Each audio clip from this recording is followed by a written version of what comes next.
Hi, everyone. Welcome to Chapter 5, PYC3703, Cognitive Psychology for UNISA students. Okay, I just want to make it clear that all of these slides are produced and created through C-Engage Publishers, copyright 2020, and that these sets of slides go with Cognitive Psychology, second edition by E. Bruce Goldstein and Joanna C. van Hoof. I am not providing other students with answers. All of this is available on the UNISA module website. I'm simply a fellow student reading this out to help others commit the same information that they have available to memory, and also helping myself make it easier to learn and acquire this information. Okay, so chapter 5, we're looking at short-term and working memory.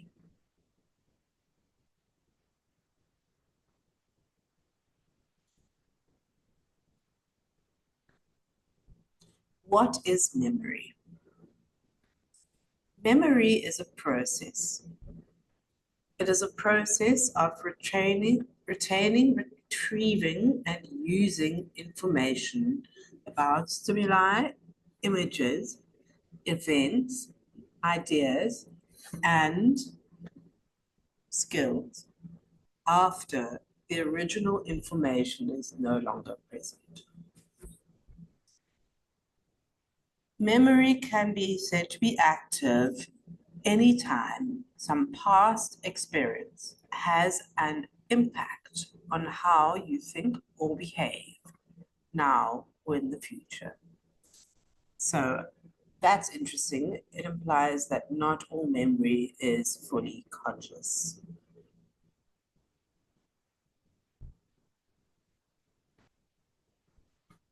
Most of this chapter is using the modal model of memory. So the modal model of memory was created by Atkinson and Schifrin back in 1968. It has the following structural features: sensory, short-term, and long-term memory.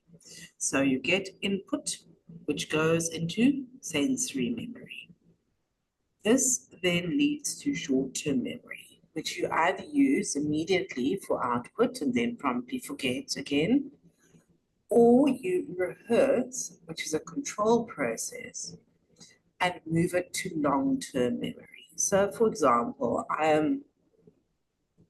we are committing this information into long-term memory. Even if you are looking at this video only a couple of hours before the assignment, it still counts as long-term memory. Short-term memory is extremely short, a matter of seconds, not minutes. So anything longer than that is actually long-term memory. Okay, what are control processes? Control processes are active processes that the person themselves controls. For example, rehearsals, strategies to make stimulus more memorable, strategies of attention that help you to focus on specific stimuli.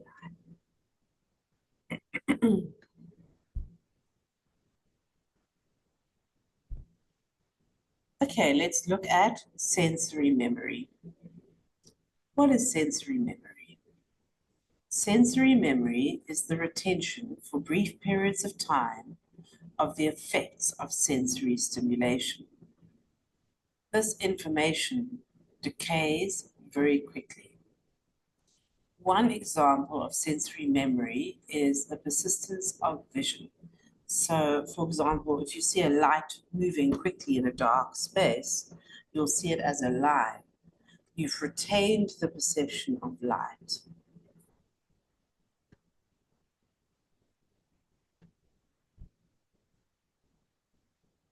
Okay, so you can measure, or Sperling back in 1960 measured the capacity and duration of sensory memory. He did this by looking at an array of letters flashed quickly on a screen, and the participants were asked to report as many as possible. When he used, or he, I assume he, I don't know the gender of Sperling, but let's say he, used the whole report method, participants were asked to report as many as could be seen. And the average was about 37%, a third, just over a third of the letters. The other method was the partial report method, where participants heard a tone that told them which row of letters to report. If they heard the tone before the information, they remembered 82%, and they could report on any of the rows. Now, if the tone was delayed until after the letters were no longer visible, performance decreased rapidly. This is the delayed partial report method.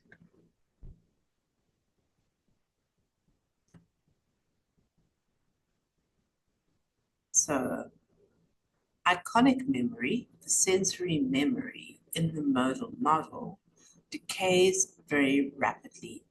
Within 1 second, iconic memory has decayed, and only half of what would be recalled if there was no memory involved is available. In other words, people remembered 80% of the rows when the tone came before the information, and 40%, more or less, when the tone came a second after the information, due to the decay of iconic memory. So sensory memory can be divided into iconic, which is visual, like a visual icon, and echoic, which is auditory, like an internal echo. So let's go on to short-term memory. And there are 5 slides. Okay, short-term memory stores small amounts of information for a brief duration. It can include new information from the sensory senses and information recorded from long-term memory and put together into short-term memory, usually to complete a task. If you measure the duration of short-term memory, after 3 seconds of being distracted, participants can recall 80% of what they learned. Like if you ask someone to read 3 letters, put some more information in there, and give people a task that keeps their minds busy, after 3 seconds, they still remember those 3 letters. Okay. But after 18 seconds, there's practically no memory left. 90% of the people will have forgotten. All people forget 90% of the information. It's not clear just from the slide. Sorry, hang on. Oh no.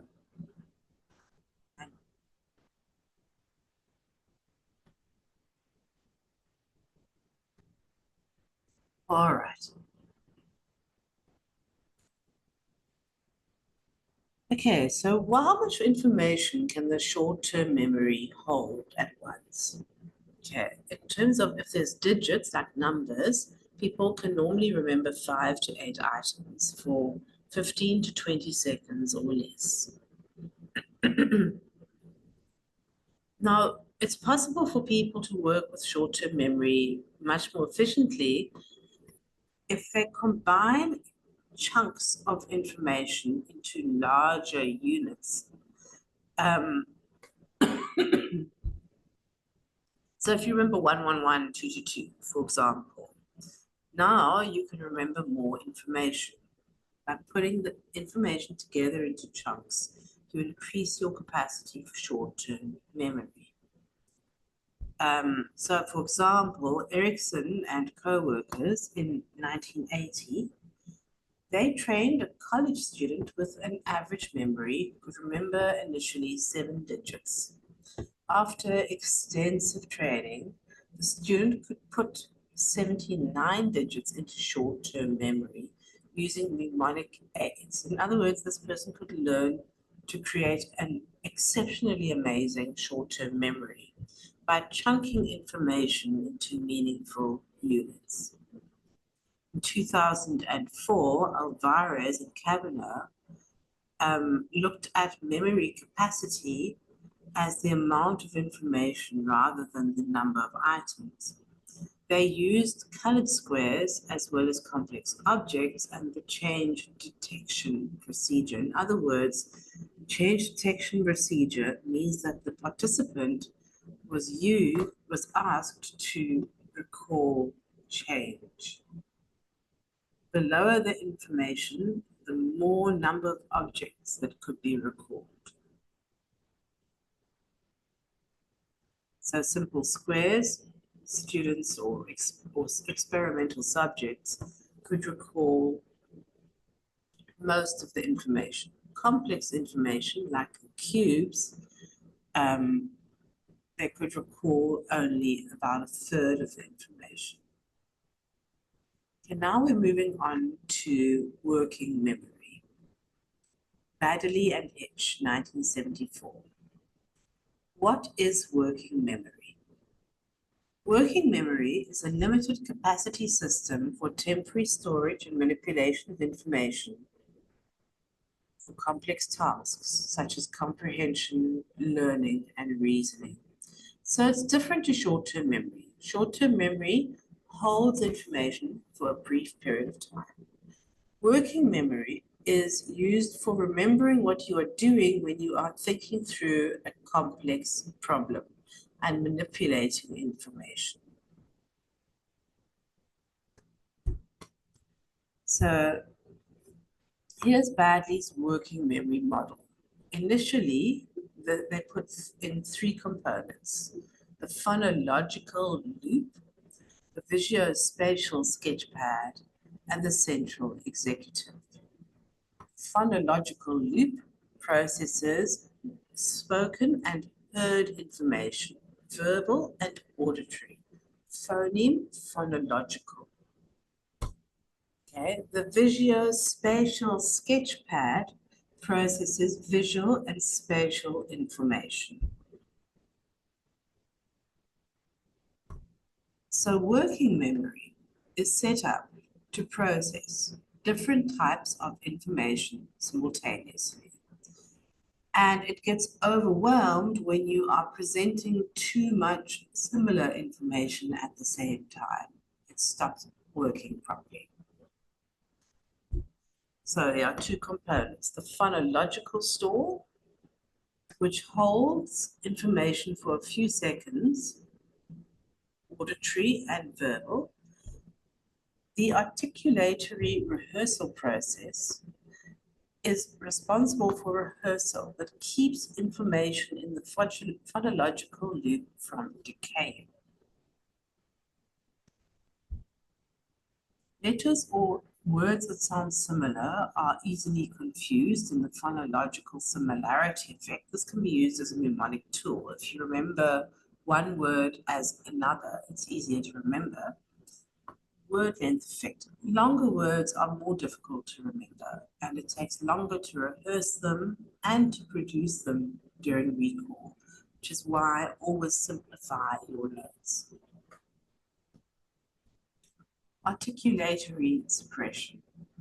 When you speak, you don't get a chance to rehearse information because your verbal pathways are already being caught up in speaking. And so this reduces your memory span. But if you are speaking, also oddly enough eliminates the word length effect and reduces the phonological similarity effect for reading words. So it's quite strange what speaking does when you are trying to learn auditory verbal information. Visual spatial sketchpad. When you haven't got anything physical to create a sketchpad. You can do it in your mind's eye and give people, so memory tests have been performed by giving people the job of mentally rotating three-dimensional images in their heads. The further you have to rotate the image, the longer it takes. Central executive acts as the attention controller in working memory. It's responsible for focusing, dividing, and switching attention, and also controlling suppression of irrelevant information. Perseveration is required to put things into memory, repeatedly performing the same action or thought, even if it is not achieving the desired goal. Okay, I'm not sure if that's what that's there for, but we need to know what perseveration is. So if I've got some of this wrong, please tell me, because I see that some of it is quite ambiguous just from the presentation, but I don't actually have the textbook all time. So I am just hoping that most of what we need to know is going to go in time for the assignment. So now they've got the phonological loop, the visuospatial sketchpad, and the central executive. What he did then was he revised his working memory model to add the episodic buffer, which is used for putting information into long-term memory. Episodic buffer is a collating system. It puts together information from long-term memory and creates the memory of an episode. Where is working memory processed? It's processed in the prefrontal cortex, where neurons actually fire continuously while the information is being recalled. It's some nasty stuff to monkeys, and figure this out.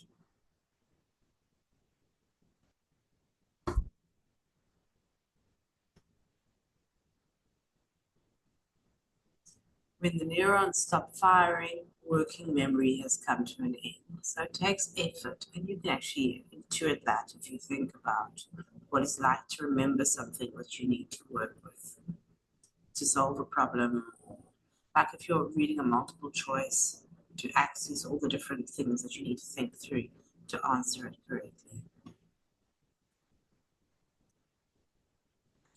Well, that is today's video. I hope it helps. I'm going straight on to chapter 6 with only partial knowledge of chapter 5. I don't have time. Okay, good luck. See you in the next video.